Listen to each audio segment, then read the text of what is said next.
ओम शांति। दिव्य ज्ञान कलश इस YouTube चैनल में आपका हार्दिक स्वागत है। आज हम आपके लिए लाए हैं निस्वार्थ कार्य ये कहानी। इस कहानी के माध्यम से हम समझेंगे दुआ लेने का आधार है जीवन में गुणों को कार्य में लगाना।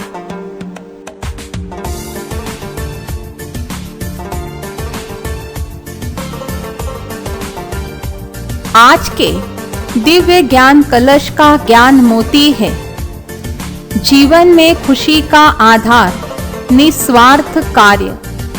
इससे हमारा जीवन सदा उज्जवल रहेगा। दिव्य गुणों के गुलदस्ते से जीवन महक जाता है। सद्गुणों के श्रृंगार से दिव्य जीवन बन जाता है। दिव्य जीवन बन जाता है।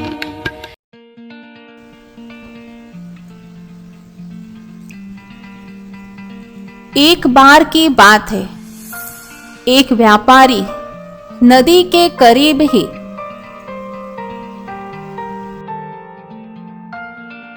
अपने आलीशान बंगले में रहता था।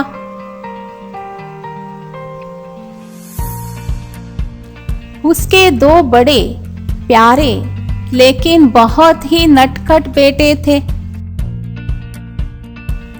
एक बार उसने घाट पर बेकार पड़ी अपनी कुछ नावों को पेंट कराने का सोचा। अगले दिन सुबह सुबह बाजार से एक पेंटर बुलवाया गया। व्यापारी ने उसे नावें दिखाई और काम समझाकर अपने धंधे पर निकल गया। जब वो दोपहर को लौटा तो घर के बाहर लगी भीड़ देखकर घबरा गया। उसके दोनों बेटे काफी देर से गायब थे और बहुत खोजने पर भी नहीं मिल रहे थे। रो रो कर बच्चों की मां की हालत भी खराब हो गई थी। तभी व्यापारी को पेंटर का ख्याल आया।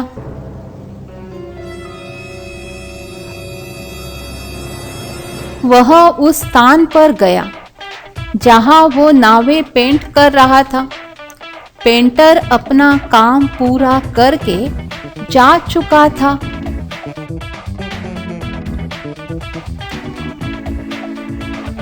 व्यापारी ने देखा कि उसने जितनी नावें पेंट करने को दी थी उसमें से एक नाव गायब थी।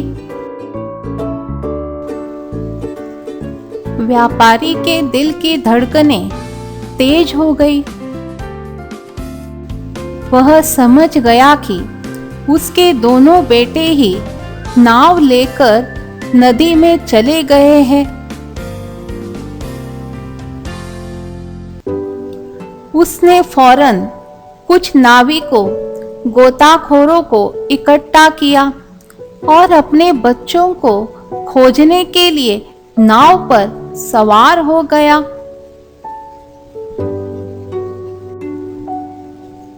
अभी वो कुछ ही दूर गया था कि उसे दूर से एक नाव आती हुई दिखाई दी।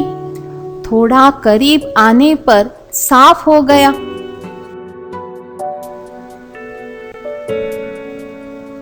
कि ये उसी की नाव थी और उसमें बैठे उसके दोनों बेटे सुरक्षित थे।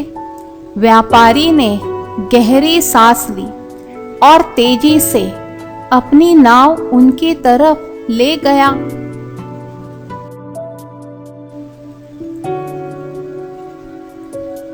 अपने पिता को देख बच्चे डर गए क्योंकि उन्हें पता था कि बिना किसी से पूछे उन्हें नाव ले जाने की अनुमति नहीं थी। डरते डरते वे अपने पिता के करीब आए।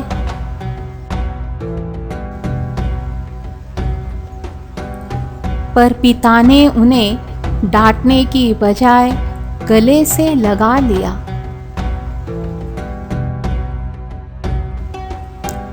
किनारे पर बच्चों की माँ और अड़ोस पड़ोस के बहुत से लोग उनका इंतजार कर रहे थे।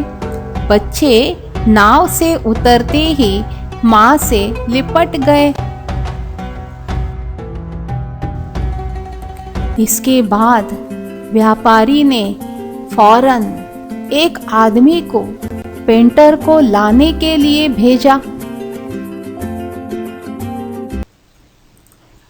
पेंटर को इस घटना का पता चला तो वो काफी सहम गया। उसे लगा हो न हो बच्चों के नदी में जाने का इल्जाम उसी पर लगाया जाएगा और उसे इसकी सजा मिलेगी। पेंटर डरते डरते व्यापारी के सामने पहुंचा। उसे देखते ही व्यापारी ने प्रश्न किया, तुमने आज क्या क्या काम किया? जी, आपने जो नावें दिखाई थी मैंने बस उन्हें रंगने का काम किया। पेंटर थोड़ा हिचकते हुए बोला।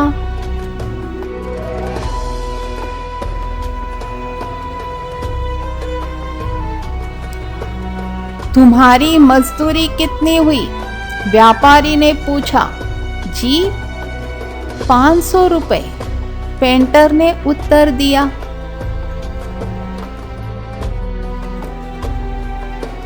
व्यापारी अपनी कुर्सी से उठा और उसे गले लगाते हुए बोला, नहीं, तुम्हारी मजदूरी 50,000 रुपए हुई। और ऐसा कहते हुए उसने पेंटर के हाथ पर 500 रुपए की गट्टी रख दी।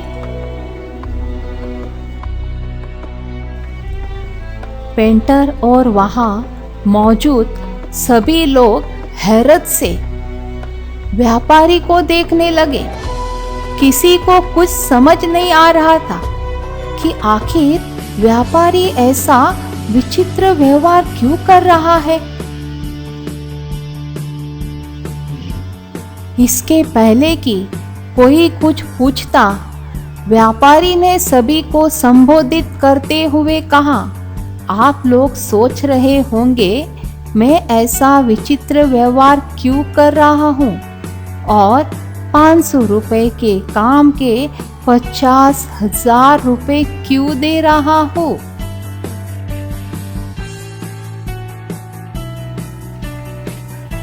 ऐसा इसीलिए क्योंकि आज इस पेंटर की वजह से मेरे दोनों बेटे की जान बच गई। दरअसल वे जिस नाव को लेकर नदी में गए थे उसमें एक छोटा सा छेद था, मगर नाव को पेंट करते वक्त इनकी नजर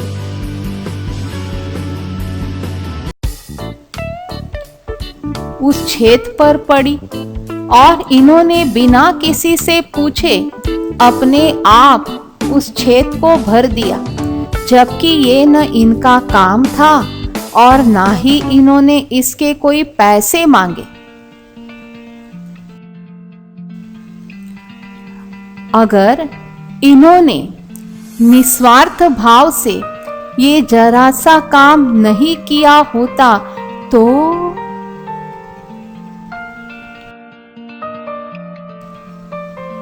शायद आज मैं अपने दोनों बेटों को खो चुका होता।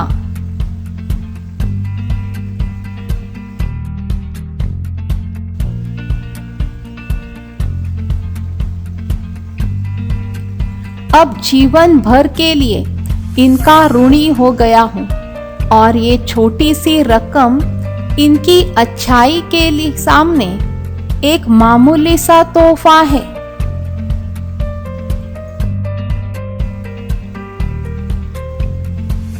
ऐसा कहते हुए व्यापारी ने अपनी बात पूरी की और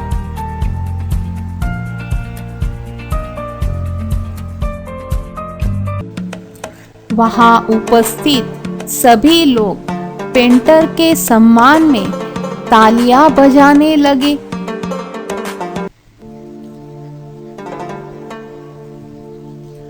भाई और बहनों, वे कोई बहुत बड़ी चीजें नहीं होती जो एक आम इंसान को महान बनाती है, बल्कि वे छोटी छोटी चीजें होती है जो हमें महानता तक ले जाती है।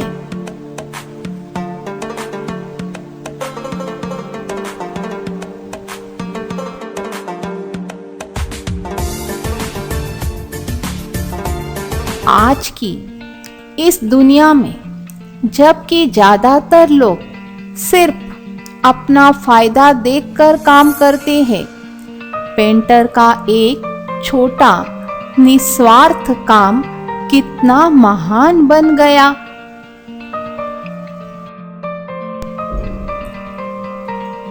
अंत इस कहानी से सीख लेते हुए हमें नेक कार्य करने के छोटे से छोटे अवसर को भी गंवाना नहीं चाहिए और खुद से ऊपर उठकर इस दुनिया को संवारने का प्रयास करना चाहिए।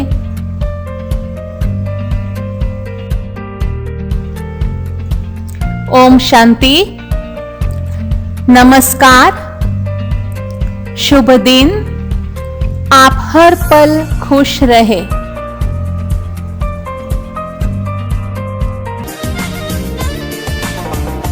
धन्यवाद।